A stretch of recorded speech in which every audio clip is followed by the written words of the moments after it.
Welcome दोस्तों। Roy classes का official channel पे मैं आरपी सिंह फिर से आपका स्वागत करता हूं। ऑपरेटर साहब, इधर वाला लाइट नहीं जल रहा, जरा इसको जलाइए, तब ना गोरा दिखेंगे हम। तो चलिए देखिए, अभी हम लोग पढ़ रहे थे अधिगम के बारे में, जिसमें हम लोग अधिगम के कथन पढ़ लिए थे, अधिगम के बारे में पढ़ लिए थे। तो अधिगम को प्रभावित करने वाले कारक भी हमने पढ़ लिया था, विशेषताएं भी पढ़ लिए थे।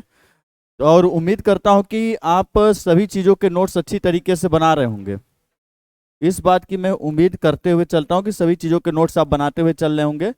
तो अभी हम पढ़ेंगे अधिगम स्थानांतरण। जो अगला टॉपिक है अधिगम में, वो है सिद्धांत भी हम पढ़ेंगे, पर ये जो छोटे मोटे टॉपिक इनको पहले कंप्लीट कर लेते हैं। अधिगम स्थानांतरण, अगला जो टॉपिक रहेगा वो है अधिगम स्थानांतरण। सिद्धांत वगैरह भी पढ़ेंगे, पर ये जो छोटे टॉपिक पर इनको कवर कर लेते हैं। अधिगम स्थानांतरण हुआ, अधिगम के पठार हुआ, इन सारी चीजों के बारे में हम कंप्लीट कर लेते हैं। तो अधिगम स्थानांतरण है, तो अधिगम स्थानांतरण कहते किसे हैं? सबसे पहली चीज तो ये है कि अधिगम स्थानांतरण कहते किसे हैं। एक तो है कि अधिगम स्थानांतरण की थ्योरी किसने दी, सिद्धांत किसने दिया। तो बहुत जगह की अधिगम स्थानांतरण के बारे में बताने वाले जो थॉर्नडाइक हैं।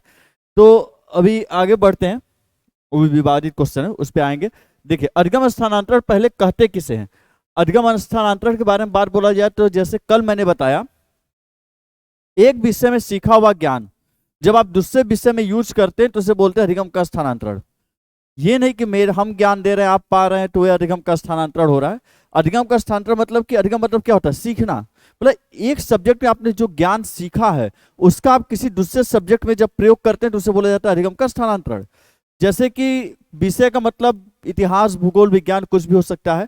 या फिर जैसे साइकिल चलाना हो गया, खाना बनाना, रोटी बनाना, वेज नॉन वेज जो भी बनाना है सब कुछ, ये सब कुछ सीखना, मैकेनिक का काम सीखना, पेंटिंग करना सीखना, ये सारे चीज जो भी सीखना है सब में अधिगम का स्थानांतरण होता है। जैसे आप साइकिल चलाना जानते थे, आप मोटरसाइकिल चलाना शुरू किए, तो साइकिल चलाने में जो सीखा हुआ ज्ञान है वो मोटरसाइकिल चलाने में मदद करेगा। तो इससे बोला जाता है अधिगम का क्या हो रहा है? स्थानांतरण हो रहा है। हिंदी आपने जो पढ़ना सीखा है, हिंदी विषय में सीखा हुआ ज्ञान आपको फिजिक्स, भौतिक विज्ञान में आपकी क्या करता है? मदद करता है पढ़ने में। क्योंकि यदि हिंदी नहीं पढ़े रहेंगे तो भौतिक विज्ञान में जो चीजें लिखी रहेंगी उसको आप कैसे पढ़ेंगे? तो हिंदी का जो नॉलेज है वो आपको भौतिक विज्ञान को पढ़ने में क्या करता है? मदद करता है। तो वहां पे क्या हो रहा है? अधिगम का स्थानांतरण। तो सबसे पहले कि अधिगम का स्थानांतरण कहते किसे हैं।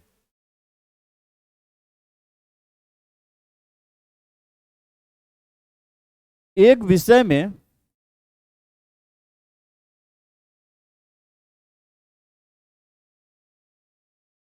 सीखा हुआ ज्ञान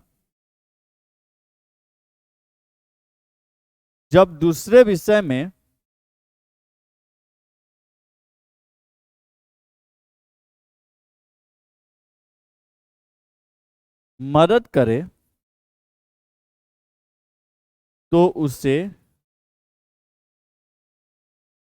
अधिगम का स्थानांतरण कहते हैं।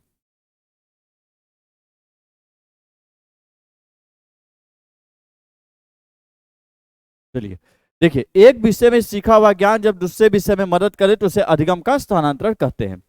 जैसे में आप लिख सकते हैं, जैसे हिंदी में सीखा हुआ ज्ञान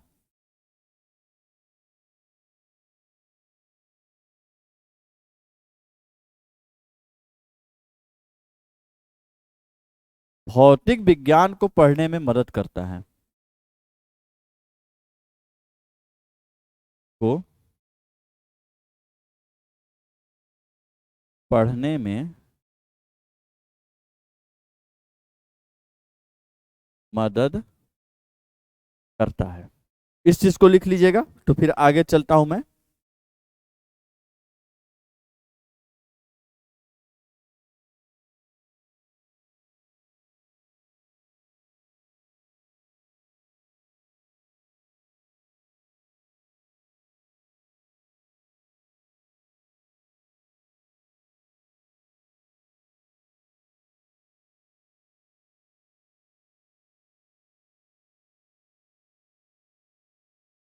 बोला यदि अब आप पूछेंगे अधिगम स्थानांतरण के जनक, तो कई किताबों में जो आपको मिलेगा स्थानांतरण के जनक थॉर्नडाइक को माना जाता है।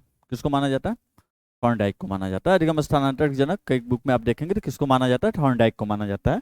पर ये चीज आपसे उतना नहीं पूछता क्योंकि जो चीज थोड़ी विवादित होती है तो उन्हें क्वेश्चन पेपर में नहीं रखते हैं। पर आप लिख लीजिएगा, क्या भरोसा यूपी टेट का कुछ भी दे दे, कि अधिगम स्थानांतरण के जनक थॉर्नडाइक को माना जाता है। तो आप ये तो समझ गए कि अधिगम स्थानांतरण का मतलब होता है कि जब एक विषय में सीखा हुआ ज्ञान आपको दूसरे विषय में क्या करता है? मदद करता है। तो चलिए ठीक है कि भाई एक विषय में सीखा हुआ ज्ञान दूसरे विषय में मदद करता है। हम बोलते हैं ना कि वैज्ञानिकों को बड़ी चुल होती है। उन्होंने कहा कि चलिए एक विषय में सीखा हुआ ज्ञान जब दूसरे विषय में मदद करता है तो हम अधिगम का स्थानांतरण कहेंगे। चलिए कोई बात नहीं, ठीक है ये भी। लेकिन जब एक विषय में सीखा हुआ ज्ञान दूसरे विषय में मदद न करे तो क्या कहेंगे? अब मान लीजिए कि न मदद करे न बाधा उत्पन्न करे तो क्या कहेंगे? तो इस तरीके से जब उठा तो हुआ कि भाई अब इसकी वैरायटी भी क्या करनी होगी? बनानी होगी। तो उन्होंने क्या बनाया? अधिगम स्थानांतरण के प्रकार। उन्होंने वहां से लाया अधिगम स्थानांतरण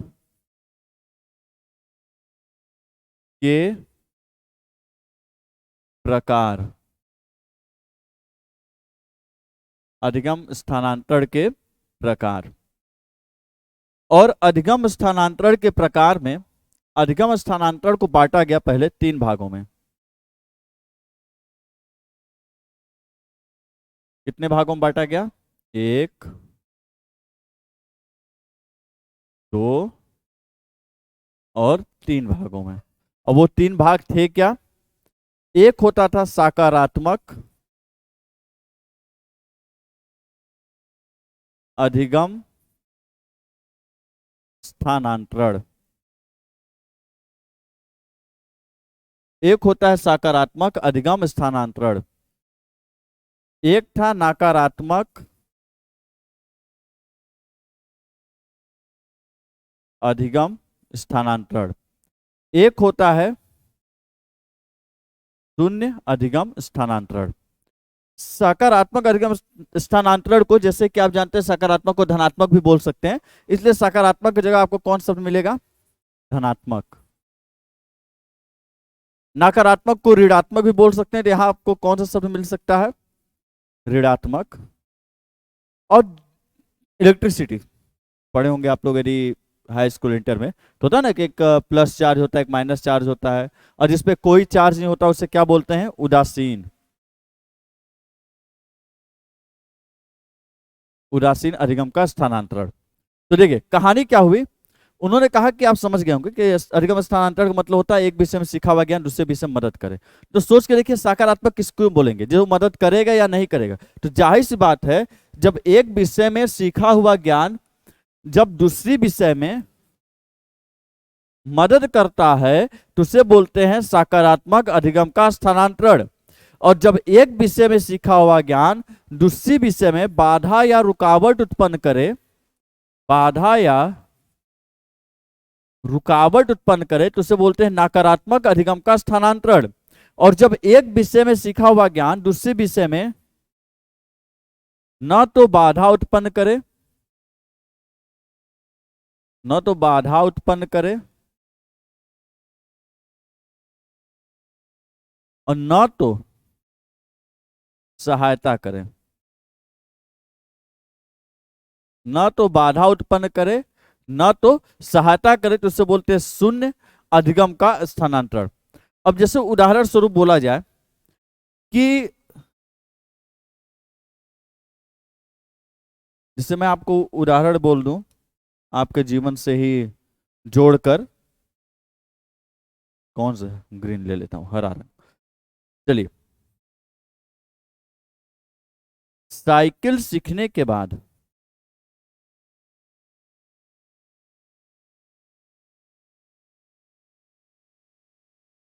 मोटरसाइकिल सीखना, मोटरसाइकिल समझते कि नहीं? बाइक। तो देखिए साइकिल सीखने के बाद जब आप मोटरसाइकिल सीखते हैं तो उसमें आपका साइकिल सीखने वाला ज्ञान मोटरसाइकिल आपको सीखने में क्या करती है, आपकी मदद करता है। आपको कोई बाधा नहीं उत्पन्न करता। साइकिल सीख के आप मोटरसाइकिल सीखते तो आपको अंदाजा रहता, कोई बाधा वगैरह उत्पन्न नहीं होता। पर तो वहां पे क्या होता, मदद होता है। तो वो कैसा अधिगम का स्थानांतरण, सकारात्मक। पर इसी बात को आप ये सोचिए, जो लोग जीवन में महसूस किए होंगे, देखे होंगे, मोटरसाइकिल सीखने के बाद, मोटरसाइकिल मतलब बाइक के बाद स्कूटी चलाने सीखना, सीखना। अब कहेंगे सर कुछ तो मदद करेगा ही, क्यों नहीं करेगा। देखिए बात मदद की नहीं है, जब आप उस चीज को करते हैं तो आपको महसूस क्या होता है, मतलब आपको बाधा महसूस होती है कि मदद महसूस होता है, क्या होता है वो चीज होता है। आप साइकिल चलाते थे, तो आप जब मोटरसाइकिल चलाना सीखे तो आपको लगा नहीं नॉर्मल इसी तरीके का है, कोई खास आपको फर्क नहीं पड़ा कि नहीं सीख लेंगे, नॉर्मल जैसे साइकिल सीखते थे वैसे ही इसको भी चलाना हम सीख लेंगे। तो होता है सकारात्मक, क्योंकि आपको अंदर से महसूस होता है। पर याद कीजिए कि यदि आप मोटरसाइकिल चलाना जानते हैं अच्छे तरीके से, अब आप स्कूटी चलाना क्या किया, शुरू किए, तो जब आपने स्कूटी चलाना शुरू किया तो आप देखे होंगे तो उसमें दोनों साइड ब्रेक होता है, और आप बार बार सोचते हैं कि ये वाला क्लच है, बार बार आप सोचते हैं कि ये क्लच है, और जबकि दोनों साइड क्या होते हैं, ब्रेक होते हैं, गियर होते ही नहीं उसमें। और ये चीज आपको बार बार कंफ्यूजन क्रिएट करती है, डाउट क्रिएट करती है, कितने तो इसी के चक्कर में लड़ भी जाते हैं। तो मतलब वो क्या उत्पन्न कर रही है, जब स्कूटी चलाना सीख रहे हैं तो मोटरसाइकिल का जो नॉलेज था मदद करने से ज्यादा आपको क्या उत्पन्न कर रही है, बाधा। और जब ये बात स्कूटी चलाने में सीखने में क्या उत्पन्न करती है, बाधा या रुकावट। तो ऐसे ही अधिगम का स्थानांतरण को कैसा बोला था, नकारात्मक या ऋणात्मक अधिगम का स्थानांतरण। और देखिए यदि मान लीजिए आपको बाइक चलाने आ रहा है, मतलब मोटरसाइकिल, बाइक सीखने के बाद जहाज चलाने सीखना, चाहे पानी का हो चाहे हवा का हो, सीखना। अब देखिए जब आप बाइक सीख चुके हैं, सोचिए कि आप बाइक सीख लिए हैं, अब आप बन गए पायलट वायलट, जब वहां जहाज चलाना सीखेंगे ना, तो बाइक वाला नॉलेज ना तो आपकी हेल्प करेगा, उसमें कुछ मैच ही नहीं है, ना तो स्कूटी या बाइक वाली जो नॉलेज आपको कोई बाधा उत्पन्न करेगी, मतलब ना तो मदद करेगी ना तो आपको जहाज चलाने में बाधा उत्पन्न करेगी। तो इस तरह के अधिगम का स्थानांतरण को कैसा बोला जाता है, शून्य या उदासीन अधिगम का स्थानांतरण। तो मेरे ख्याल से आप समझ गए होंगे कि सकारात्मक कौन सा होता है, नकारात्मक कौन सा होता है, और शून्य या उदासीन अधिगम का स्थानांतरण क्या होता है। सब्जेक्ट से ले सकते हैं तो बहुत होता है, जैसे कि हिंदी पढ़ने के बाद भौतिक विज्ञान का पढ़ना, हिंदी का पढ़ा हुआ नॉलेज भौतिक विज्ञान में मदद करता है, सकारात्मक अधिगम का स्थानांतरण। हिंदी में जब हम लिंग का प्रकार पढ़े उसके बाद फिर संस्कृत में लिंग का प्रकार पढ़ते हैं, तो दोनों में अलग अलग होती है प्रकार, तो वहां पे थोड़ा सा कंफ्यूजन क्रिएट होता है, दिमाग में डाउट पैदा होती है, तो मतलब बाधा या रुकावट उत्पन्न करती है। कभी नहीं, हिंदी में तो हम लोग इतने प्रकार पढ़े थे, जैसे नाउन के प्रकार होते हैं हिंदी में अलग, इंग्लिश में अलग। जब आप पहली बार पढ़ते हैं तो आपको डाउट होता है यार हिंदी में इतना पढ़े तो इसमें कैसे इतना हो जाएंगे, तो वो चीज बाधा उत्पन्न करती है। आपको जो चीज एक झटके में समझ में आनी चाहिए उसको रोकता है कि नहीं, बोले ये डाउट है, हिंदी में तो इतना पढ़े थे, संस्कृत में इतना पढ़े, इंग्लिश में क्या नया मैटर है, तो वो आपको बाधा उत्पन्न करती है। तो वही चीजें होती है, एक होती है सकारात्मक, एक होती है नकारात्मक, एक कौन सा होता है, शून्य या उदासीन अधिगम का स्थानांतरण। अब मनोवैज्ञानिक यहां तक रुके नहीं, मनोवैज्ञानिक यहां तक रुके नहीं, और उन्होंने सकारात्मक के भी 3-4 प्रकार बांट दिया। अमूमन जो आपके सिलेबस में 3-4 प्रकार है, पर बांटने के देखेंगे तो उसमें बहुत वैरायटी बांट दी अधिगम के स्थानांतरण पर। उन्होंने एक से एक वैज्ञानिक आए, एक एक नई चीजों के बारे में बताए, तो सकारात्मक अधिगम स्थानांतरण को भी 3-4 भागों में बांट दिया गया। उसको अगले पेज में बनाता हूं, पहले इसे आप नोट डाउन कर लीजिए।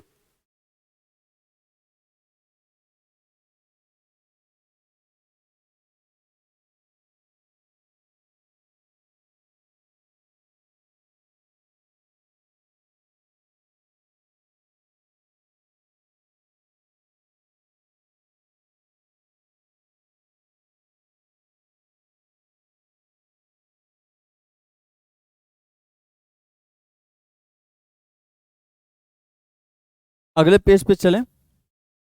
देखिए इसी सकारात्मक को फिर 4 भागों में बांटा गया है, तो उसी के बारे में मैं लिखता हूं, आपके नीचे पेज में जगह होगा, तो इसी में 4 प्रकार बांट दीजिएगा, ऐसे लाइन खींच के नीचे से। ऐसे बांट लीजिएगा 4 प्रकार। मैं अगले पेज पे लिख देता हूं। देखिए, अब कौन सा अधिगम का स्थानांतरण था इधर? हम लोग का सकारात्मक अधिगम का स्थानांतरण, या इसी को बोलते हैं धनात्मक अधिगम स्थानांतरण।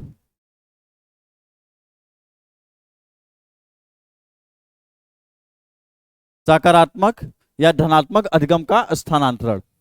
अब कहानी क्या हुई? वैज्ञानिकों को हुआ फिर से चुल, तो इसे ही कैसे छोड़ देंगे। इसको भी उन्होंने बांट दिया 2-4 प्रकारों में। एकदम रंगीन रंगीन लिखा करिए। पढ़े ना कि जब से चीजें आकर्षित न लगे, जब अधिगम नहीं होगा, बच्चों का पढ़ने मन लगे, इसलिए पहले से रंगीन लिखा करिए नोट्स। देखिए, एक उन्होंने बताया कि एक अधिगम का स्थानांतरण होता है कौन सा? क्षैतिज। एक होता है कौन सा? ऊर्ध्वाधर।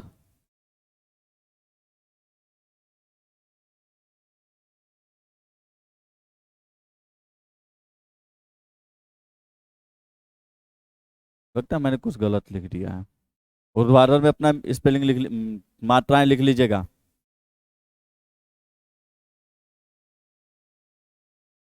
क्या हो गया डिजिटल बोर्ड को? कोई मक्खी बैठ गई है क्या?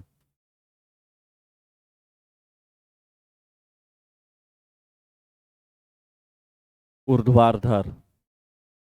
एक होता है क्षैतिज, एक होता है ऊर्ध्वाधर, और एक होता है पार्श्विक,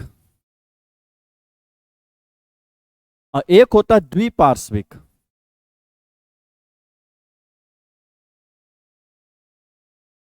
एक होता है क्षैतिज, एक होता है ऊर्ध्वाधर, एक होता है पार्श्विक, और एक कौन सा होता है? द्विपार्श्विक। अब देखिए, क्योंकि ये सकारात्मक अधिगम स्थानांतरण के प्रकार हैं। ये किसके प्रकार है बच्चों? चूंकि ये सकारात्मक अधिगम स्थानांतरण के प्रकार हैं।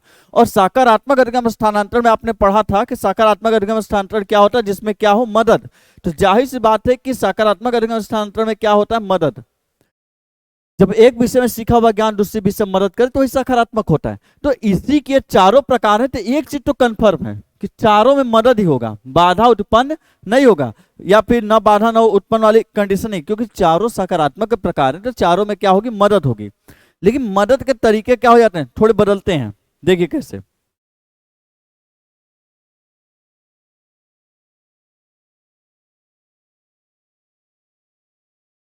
एक विषय में सीखा ज्ञान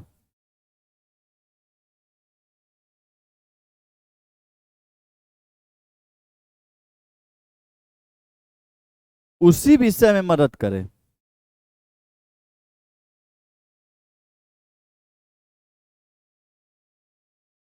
तो कौन सा होता है? क्षैतिज। यदि एक विषय जिसमें भी आपने ज्ञान सीखा, वो ज्ञान उसी विषय को सीखने में और मदद कर रहा है, तो कौन सा होगा? क्षैतिज। ऊर्ध्वाधर कौन सा होगा? एक विषय में सीखा ज्ञान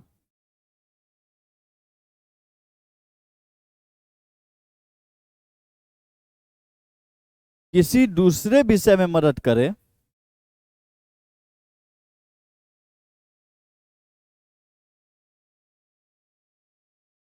कौन सा होता? ऊर्ध्वाधर।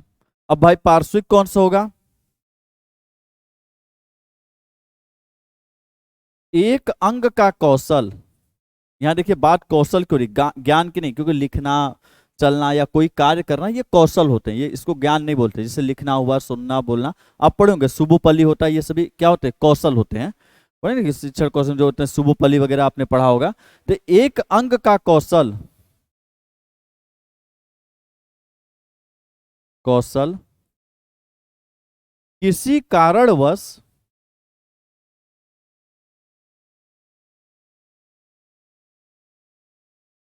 दूसरे अंग में आ जाना,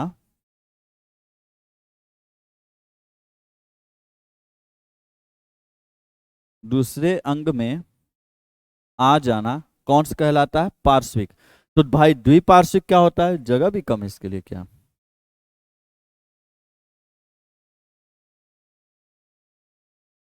दोनों अंगों में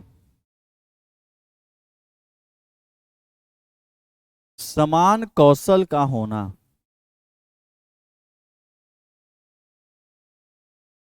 या समान कौशल को लाना, ये कौन सा होता है?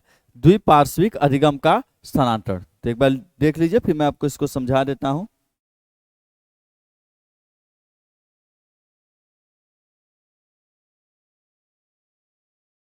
तो देखिए, मदद तो सब में हो रहा है। क्षैतिज अधिगम का स्थानांतरण ये बोलता है, क्षैतिज वाला, कि यदि एक विषय में सीखा हुआ ज्ञान उसी विषय में मदद करता है। जैसे कक्षा 3 या 4 में आपने हिंदी पढ़ा, फिर कक्षा 8 में भी आपने हिंदी पढ़ा, तो 3-4 में जो आपने हिंदी पढ़ना सीखा था, वो हिंदी पढ़ना आपको कक्षा 8 में फिर से हिंदी पढ़ने में आपकी क्या करता है? मदद।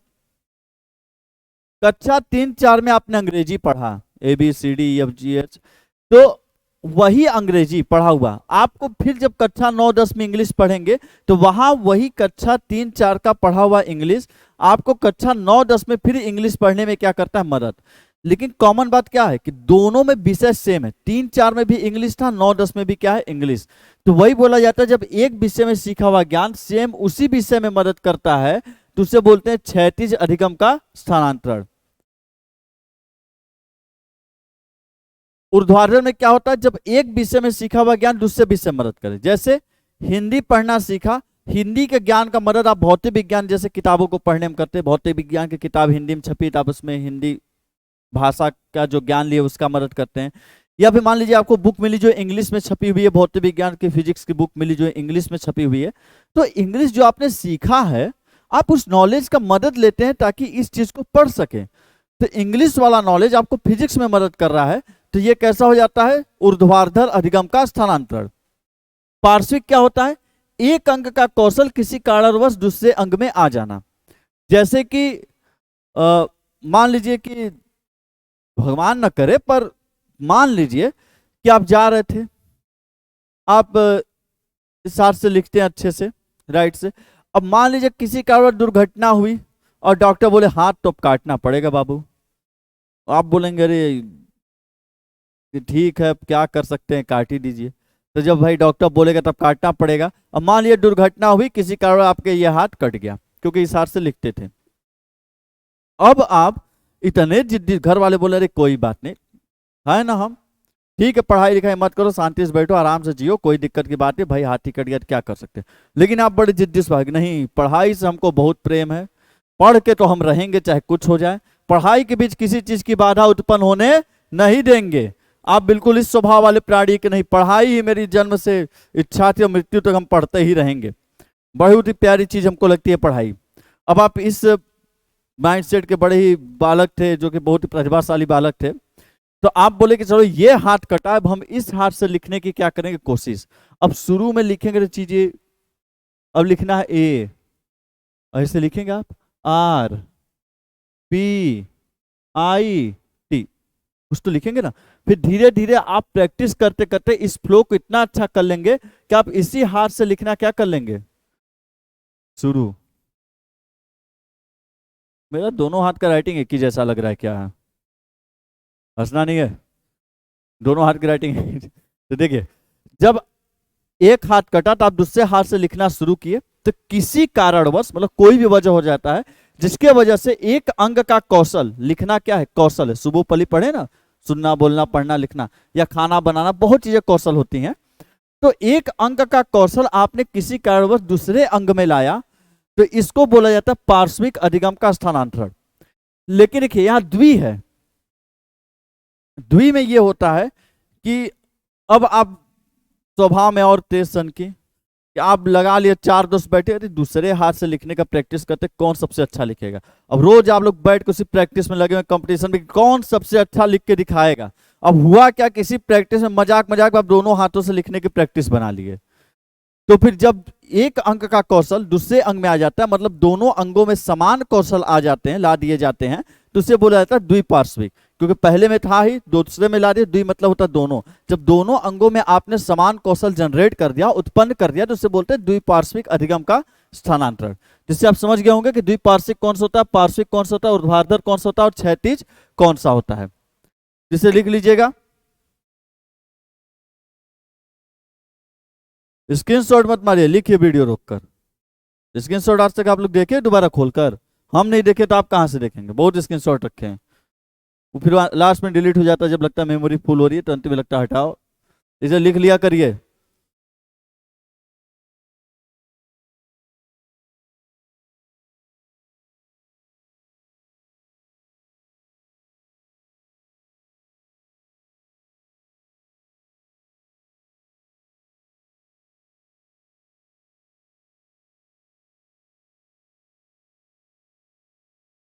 अब अगले टॉपिक पे आते हैं। एकदम प्यार मोहब्बत से बढ़ते रहिए, पढ़ते रहिए। नहीं, आप लोग मेहनत से पढ़िए, ज्यादा बिगड़ जाएंगे। अगला आता है अधिगम स्थानांतरण के सिद्धांत। अब ये कहां से आ गया? बताए थे ना कि कहीं से कुछ भी पूछ सकता है। अब वो यूपी टेट नहीं रहा।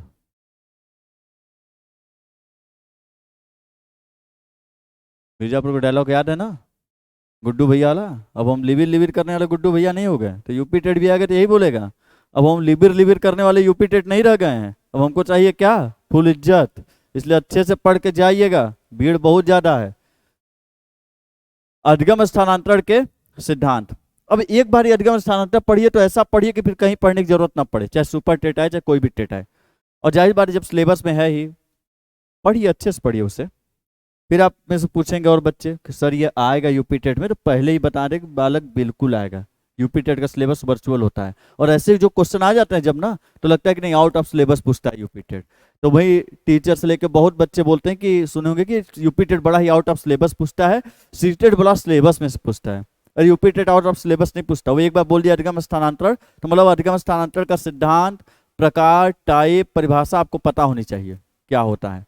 वो आपको बताने नहीं जाएगा क्या क्या। सीटेट एक एक टॉपिक को क्लियर कर देता है कहां से पूछेंगे। पर यूपी टेट जब बोल दिया अधिगम के सिद्धांत, पढ़ो सारे अधिगम के सिद्धांत, वो भले 4 ही लिखे रहेगा, पूछेगा चाहे कहीं से। तो देखिए अधिगम स्थानांतरण के सिद्धांत, जिसमें पहला सिद्धांत लेते हैं सामान्यीकरण का सिद्धांत। मात्रा अपने से लगाना। इसको देने वाले जो वैज्ञानिक वो कौन है? जड़। इसको देने वाले वैज्ञानिक कौन है? जड़। सामान्यीकरण का सिद्धांत, इसको देने वाले वैज्ञानिक क्या है? जड़। अब देखिए अधिगम स्थानांतरण का मतलब आप जानते हैं कि एक सब्जेक्ट में कोई नॉलेज आपके पास है, एक विषय में सीखा हुआ कोई ज्ञान है, आप उसको दूसरे विषय में यूज करते हैं। मतलब आपको आलू टमाटर की सब्जी बनाने आती है, उसको बनाने का आपको नॉलेज है, तो आप बोलते हैं कि इस सब्जी को बनाने का जो नॉलेज, इसको दूसरे तरह की सब्जी बनाने के नॉलेज में हम यूज कर सकते हैं। लगाते हैं ना खुराफात कि इसमें जब ये चीज़ बढ़िया लग रहा है तो इसमें भी डालेंगे, इसमें भी तो बढ़िया ही लगेगा, क्यों एक बार ट्राई करके देखते हैं। तो देखिए अधिगम स्थानांतरण का मतलब होता है कि एक विषय में सीखा हुआ ज्ञान जब दूसरे विषय में क्या करें? मदद। तो सामान्यीकरण का सिद्धांत क्या करते हैं? सामान्यीकरण का मतलब होता है कि उभयनिष्ठ, कॉमन जो होता है ना, जैसे कोई दो चीजें हों, आप पढ़े होंगे, जैसे आपसे बोले 2 3 5 6 है, और एक दूसरा है सेट जिसमें कि मान लीजिए 3 है, 4 है, 5 है। तो दोनों में सामान्यीकरण मतलब दोनों में कौन है जो एक जैसे हैं, या दोनों में जो उभयनिष्ठ हैं। तो 3 हो गया, इसमें भी 3 है, इसमें भी 3 है, इसमें भी 5, इसमें भी 5, मतलब 3 और 5 ऐसे फैक्टर हैं जो इसमें भी पाए जाएंगे, इसमें भी पाए जाएंगे। तो ये क्या है? ये सामान्यीकरण है करना कि वो उभयनिष्ठ या कॉमन चीज जो आप दोनों में ढूंढ ले रहे हैं। देखिए 3 5 तो उभयनिष्ठ है, कॉमन चीजें हैं जो दोनों में मिल रही हैं, पर इस चीज को ढूंढना कि 3 5 ही दोनों में कॉमन है, इस चीज को ढूंढना ही कहलाता है दोनों का क्या करना? सामान्यीकरण। इस 3 5 को नहीं बोलते सामान्यीकरण, 3 5 तो कॉमन फैक्टर हैं जो कि दोनों में पाए जाते हैं, पर इस चीज को ढूंढने के लिए एक तरीका होता है।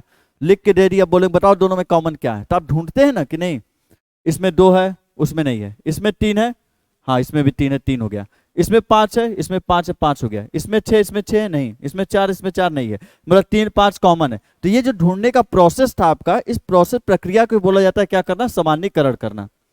तो देखिए ये ढूंढने का तरीका जो था, आप दोनों में कॉमन ढूंढते हैं, इसी को बोलते हैं सामान्यीकरण करना। तो CS जड़ ने बोला कि मान लीजिए हिंदी में आपने संधि पढ़ा, समास पढ़ा, संस्कृत में भी आपने संधि और समास पढ़ा, दोनों में दोनों चीजें होती हैं। आपने हिंदी में संधि समास पढ़ा और संस्कृत में संधि और समास पढ़ा, तो ये डिपेंड करता है उस व्यक्ति के ऊपर कि दोनों में कितना कॉमन ढूंढ पा रहा है। जैसे आपने समास पढ़ा इसमें, हिंदी में भी समास पढ़ा आपने संस्कृत में भी। जैसे एक मान लीजिए हिंदी विषय है, एक क्या है संस्कृत, दोनों में अपने टॉपिक है समास, इधर भी कौन सा है समास, दोनों टॉपिक पढ़ाए गए अलग अलग। तो उन्होंने कहा कि ऐसा नहीं कि सभी बच्चे अधिगम का स्थानांतरण कर लेंगे, ये डिपेंड करता है, यहाँ जो 10-20 बच्चे बैठे हुए हैं ना सब नन्हे मुन्ने, तो ये डिपेंड करता है कि कौन बच्चा दोनों में कॉमन चीजों को ढूंढ पा रहा है। आप जितना ज्यादा कॉमन चीज ढूंढ पाएंगे उतना अधिगम का क्या होता है स्थानांतरण। जैसे हिंदी आपने पहले पढ़ लिया समास, अब आप संस्कृत का पढ़ना शुरू हुआ, संस्कृत सर पढ़ा रहे तब तक आपके दिमाग अरे ये तो हिंदी वाला है, थोड़ा सा बोला नहीं बाकी तो हिंदी वाला ही है। मतलब आपने ढूंढ लिया कि हिंदी और संस्कृत के समास में क्या कॉमन है। और जो बच्चा जितना ज्यादा ढूंढेगा, जाहिर बात उसका अधिगम का स्थानांतरण क्या होगा उतना ज्यादा। जितना ज्यादा बच्चा ढूंढ लेगा कि नहीं ये दोनों एक ही जैसे हैं, ये दोनों एक ही जैसे हैं, उतना ही ज्यादा उसकी मदद होगी संस्कृत समास पढ़ने में, क्योंकि उसको याद नहीं करना पड़ेगा चीजों को। एक बार जो पढ़ा हुआ उसी से चीजों के बारे में समझ जाएगा, उसी से रिलेट करके वो चीजों को जोड़कर समझ जाएगा। और जो नहीं कर पाएगा, जो नहीं ढूंढ पाएगा कि दोनों में कॉमन क्या है, ये जो हिंदी में था संस्कृत में क्या क्या चीजें कॉमन थी, जो नहीं कर पाएगा इस चीज को, तो जाहिर सी बात है कि उस बच्चे में अधिगम का स्थानांतरण नहीं होगा। वो हिंदी का समास अलग रटेगा और संस्कृत का समास अलग रटेगा, और जो कॉमन ढूंढ लेगा उसको संस्कृत रटने की जरूरत पड़ेगी नहीं, क्योंकि वो हिंदी की चीजों को क्या कर लेता है कॉमन कर लेता है कि नहीं यही चीज तो हिंदी वाला ही तो है संस्कृत में।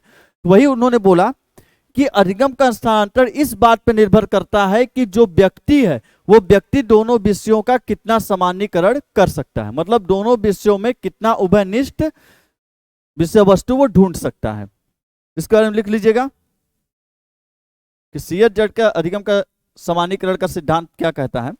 देखिए इंपॉर्टेंट चीज यह है कि सामान्यीकरण का सिद्धांत जड़ ने दिया, यह सबसे पहले चीज याद रखनी है। थ्योरी एक बार नहीं रहेगा चल जाएगा। अधिगम का सामान्यीकरण का सिद्धांत कहता है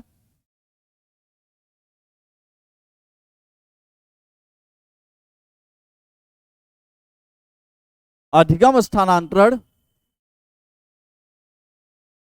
इस बात पर निर्भर करता है,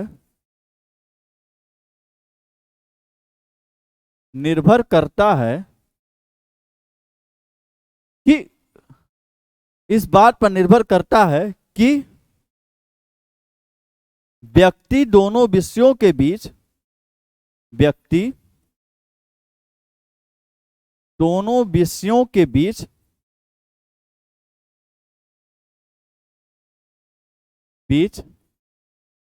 कितना सामान्यीकरण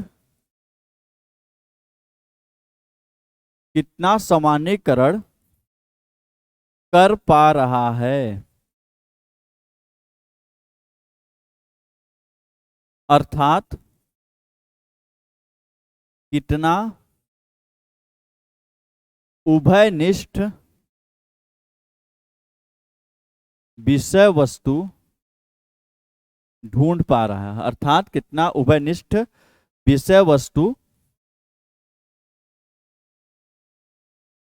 ढूंढ पा रहा है। समझ गए होंगे इसको आप कि सामान्यीकरण करने का मतलब क्या होता है, कितना विषय वस्तु आप ढूंढ पा रहे हैं दोनों के बीच, मतलब कितना आप कॉमन फैक्टर ढूंढ पा रहे हैं। मतलब कोई भी दो विषय पढ़ रहे हैं आपने, जैसे पढ़ा मान लीजिए आपने कक्षा 6 में भौतिक विज्ञान पढ़ा था, 9 में मान लीजिए आपने भौतिक विज्ञान पढ़ा, वापस जब आप कक्षा 11 में आए तो वहां आपने भौतिक विज्ञान पढ़ना क्या क्या शुरू किया।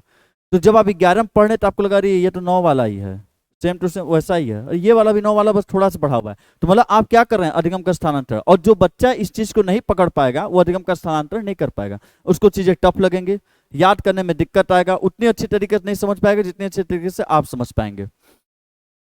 अब मान लीजिए आप इसे बता दें कि आपने यूपी टेट में पढ़ा अधिगम टॉपिक, अब आप जाएंगे सुपर टेट में, वहां पढ़ेंगे अधिगम टॉपिक। बहुत बच्चे ऐसे रहेंगे जो कि तुरंत देख लेंगे कि नहीं यार ये तो यूपी टेट वाला ही अधिगम, ये तो सर पढ़ाए थे, तो उसको याद करने की जरूरत है, टोटल सारी चीजों को रिकॉल कर लेगा। और जो छोटा मोटा एक को नए क्वेश्चन आए होंगे का दुक्का, वो उसको तुरंत समझ में आ जाएगा, तो उसके लिए कोई दिक्कत की बात नहीं होगी। लेकिन कुछ बच्चे ऐसे रहेंगे कि उस जब वो सुपर टेट का अधिगम पढ़ेगा ना तो उसको लगेगा ये सब पूरा का पूरा नया, ठांडाई अधिगम स्थानांतरण सब नया, वो फिर से उन चीज को रटना शुरू करेगा। उसके दिमाग ये जोड़ ही नहीं पाएगा, करे इसको पहले ही रट चुके यूपी टेट में, रटने की जरूरत नहीं है, बस रिकॉल कर लो। लेकिन वो फिर से क्या करेगा, रटना शुरू करेगा, नहीं ये सुपर टेट वाला ठांडाई के, सुपर टेट वाले ठांडाई में कुछ नया आ जाएगा। और इसी को बोला जाता है अधिगम स्थानांतरण का मदद करना। इस बात पे डिपेंड करता है कि वो बच्चा या वो व्यक्ति कितना ज्यादा सामान्यीकरण दोनों विषयों के बीच कर पा रहा है। समझ गए होंगे। ऑपरेटर साहब देखिए आवाज आ रही है कि नहीं, आ रही है, रिकॉर्डिंग चल रहा है ना।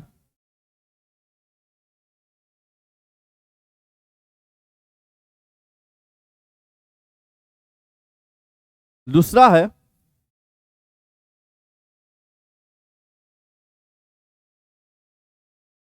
जी कारक का सिद्धांत।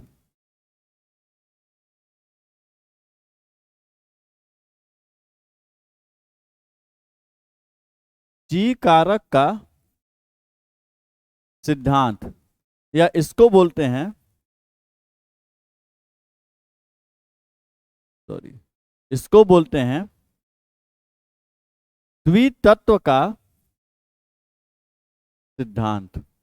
जी कारक का सिद्धांत या द्वितत्व का सिद्धांत। और इसको देने वाले वैज्ञानिक आपके कौन से हैं, स्पीयरमैन। इसको देने वाले वैज्ञानिक महोदय कौन से हैं, स्पीयरमैन। आप अभी इस सिद्धांत को बुद्धि में भी पढ़ेंगे, तो जब आप बुद्धि में इस सिद्धांत को पढ़ेंगे तो आपको याद आएगा अरे ये तो वही वाला है, और तुरंत होगा अधिगम का स्थानांतरण, और इस सिद्धांत को दोबारा समझने की जरूरत नहीं पड़ेगी। और जो नहीं समझ पाएंगे अरे ये वही वाला स्पीयरमैन और वही वाला सिद्धांत है जो अधिगम में स्थानांतरण पढ़े थे, इसको तो दोबारा याद करेगा। तो देखिए, स्पीयरमैन ने बुद्धि में सिद्धांत दिया था, पर उनके सिद्धांत को समझिए।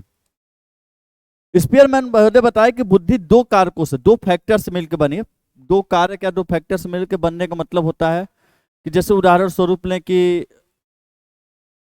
जैसे मान लीजिए डिजिटल बोर्ड ही है, ये किन चीजों से मिलकर बना है, डिस्प्ले है, अंदर मदरबोर्ड होगा, सीपीयू होगा, प्रोसेसर होंगे, रैम होंगे, पूरी सर्किट होगी आपकी, तो ऊपर से आपका ये फ्रेम प्लास्टिक से मिलकर बना है, ओएस सॉफ्टवेयर है जो कि प्रोग्राम वगैरह हैं। तो ये सारे चीजों से मिलकर एक डिजिटल बोर्ड क्या हुआ, तैयार हुआ है।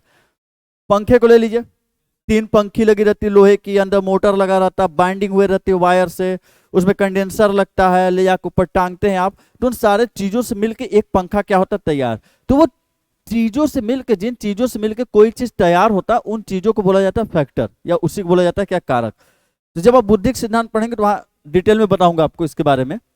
तो स्पीयरमैन ने बताया था कि बुद्धि दो चीजों से मिलकर बनी है, तो इसीलिए बोला जाता है द्विकारक या द्वितत्व का सिद्धांत। उन्होंने कहा कि बुद्धि दो चीजों से मिलकर बनी है। उन्होंने इस तरीके से डायग्राम बनाया। उन्होंने बोला कि एक होता है जी कारक, एक कौन सा कारक होता है, एस। एक जी से मिलकर बनी है बुद्धि और एक एस से। उन्होंने कहा एक जी से एक एस से। उन्होंने कहा जी कारक जो होती है इसका बोला जाता है सामान्य कारक, जनरल कोटा सामान्य कारक। और कहा कि ये जो सामान्य कारक है ये जन्मजात पाई जाती है, ये वाली बुद्धि की चीजें आपके अंदर जन्मजात होती है। और एस कारक जो होती है स्पेसिफिक होता है, मतलब विशिष्ट कारक होता है।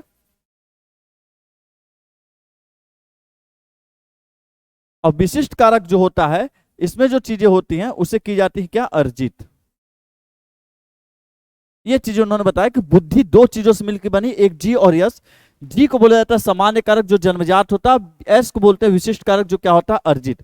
तो उन्होंने जब अधिगम स्थानांतरण के सिद्धांत में यह बोला कि चूंकि जी कारक जो होता है वो जन्मजात होता है, इसलिए जब भी अधिगम का स्थानांतरण होगा तो उसमें जी कारक का ही क्या होता है, स्थानांतरण होता है। उसमें जी कारक का क्या होता है, स्थानांतरण होता है। एक बार इसको बना लीजिए फिर मैं लिखता हूं।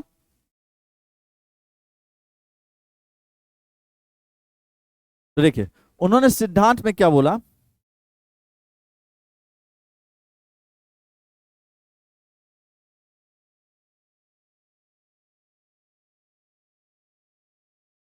उन्होंने सिद्धांत में बोला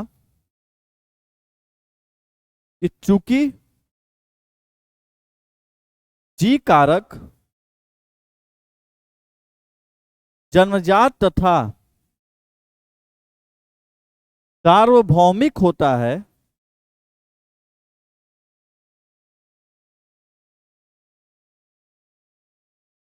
अतः अधिगम स्थानांतरण में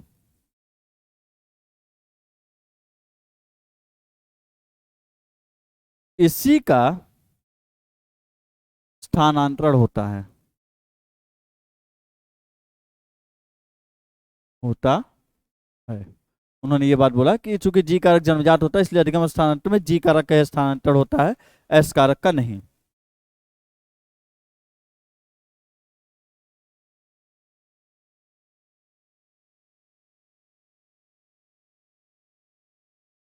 इसको लिख लिए। अब अगले सिद्धांत पे आते हैं। अगला सिद्धांत आपका है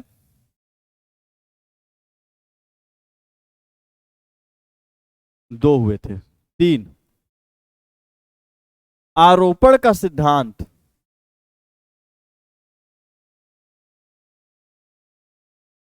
इसको देने वाले हैं कोहलर, जिनके बारे में आप पढ़ेंगे, सूर्य अंतर्दृष्टि का सिद्धांत। चौथा सिद्धांत जो है समान तत्व का सिद्धांत।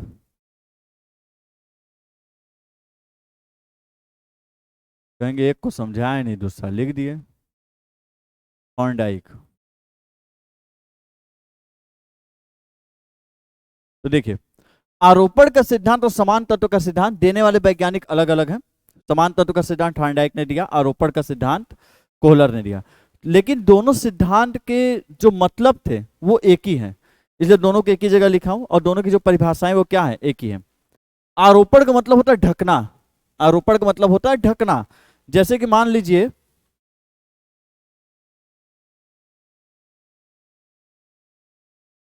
जैसे कि मान लीजिए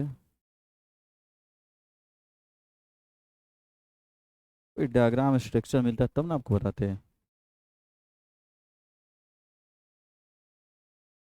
जैसे कि मान लीजिए, जैसे मान लीजिए ये है, तो उन्होंने कहा कि आरोपण का मतलब ढकना होता है कि मान लीजिए एक स्ट्रक्चर ये हुआ, और मान लीजिए एक स्ट्रक्चर और है,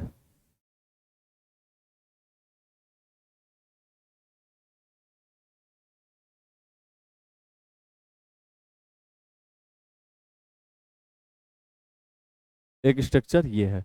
तो उन्होंने कहा कि मान लीजिए यह आपका पहले का सीखा हुआ ज्ञान है, आपने ये पहला सीखा हुआ ज्ञान है, और आप इसको इस समय सीख रहे हैं, ये बाद में सीखा हुआ ज्ञान है।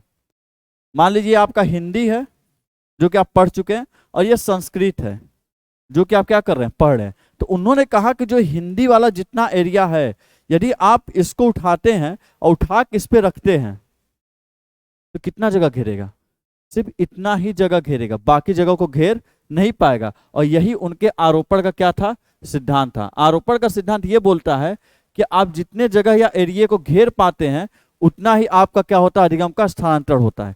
मतलब कि जितनी समानता पाई जाएगी, अब जैसे आप मान लीजिए हिंदी में संधि को पढ़े और उसके बाद आप संस्कृत में संधि पढ़ने जा रहे हैं, तो ढकने का मतलब ये है कि जरूरी थोड़ी ना टोटल हिंदी और संस्कृत एक जैसा ही होता है, हिंदी और संस्कृत में टोटल संधि एक जैसा होता है ऐसा जरूरी नहीं, लेकिन हाँ कुछ समानताएं पाई जाती है। तो जहां तक समानता पाई जाएगी वहीं तक अधिगम का स्थानांतरण होगा, और जहां समानता नहीं पाई जाएगी वहां अधिगम का स्थानांतरण नहीं होगा। तो देखिए ये था आरोपण, इसलिए उन्होंने जो शब्द प्रयोग किया था वो कौन सा शब्द प्रयोग किया था, आरोपण। आरोपण मतलब होता है ढकना, कि जहां तक हिंदी में सीखा हुआ जो संधि है वो संस्कृत में सीखे संधि में जहां तक समान होगा, अर्थात जहां तक उसे ढक पाएगा वहीं तक अधिगम का क्या होगा, स्थानांतरण। समान तत्व का सिद्धांत ये तो सीधा सीधा है कि आपने हिंदी में संधि पढ़ा, ठीक है, आप संस्कृत में संधि को पढ़ रहे हैं, चलिए ठीक है, तो हिंदी और संस्कृत के संधि में जहां तक समानता पाई जाएगी वहीं तक क्या होगा, अधिगम का स्थानांतरण। इसलिए इन दोनों के सिद्धांत को एक जैसे हैं, और इन दोनों के सिद्धांत ये बोलता है कि दोनों विषयों में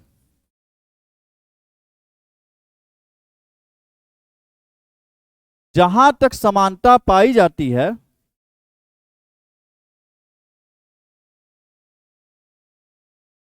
जहां तक समानता पाई जाती है वहीं तक अधिगम का स्थानांतरण होगा।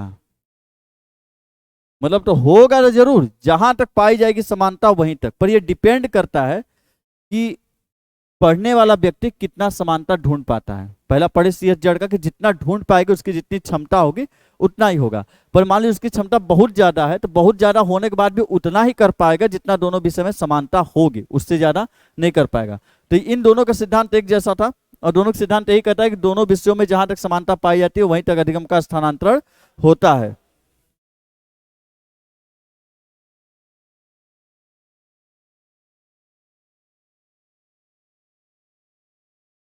इस तरीके से आप अधिगम स्थानांतरण के सिद्धांत भी पढ़ लिए। ये आपके कंप्लीट हुआ अधिगम स्थानांतरण का सिद्धांत। अगले टॉपिक में हम लोग अधिगम का वक्र और अधिगम के पठार के बारे में पढ़ेंगे। आराम से पढ़िए, सुख चैन से पढ़िए। और प्रैक्टिस सेट लेके आ रहा हूँ जहाँ पे 1 घंटे की प्रैक्टिस सेट भी चलेगी आपकी, जो आप टॉपिक पढ़ चुके हैं उनके बारे में, और सब प्रीवियस ईयर क्वेश्चन और जो नए आ सकते हैं क्वेश्चन उन सभी को लेके आऊंगा, बिल्कुल लिख करके कौन किस ईयर में आए हैं, ताकि आपको पता चले कि किन चीजों पे फोकस करना है, किसे याद करना है। और लास्ट में जाते जाते बस वही बात कि कमेंट बॉक्स पे तो आप ही का जन्मसिद्ध अधिकार है, तो भर दिया करिए किस दिन के लिए इंतजार करते हैं। जो भी डाउट हो, सलाह हो, राय हो आपकी, वो सभी चीजें कमेंट बॉक्स में लिख दिया करिए।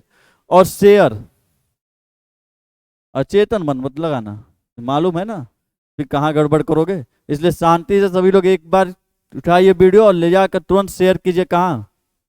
अपने व्हाट्सएप स्टेटस, फेसबुक, इंस्टाग्राम, जहां मन करे वहां शेयर करिए, पर शेयर होना चाहिए। तो चलिए इसी के बाद आपसे विदा लेते। गुड लक, जय हिंद।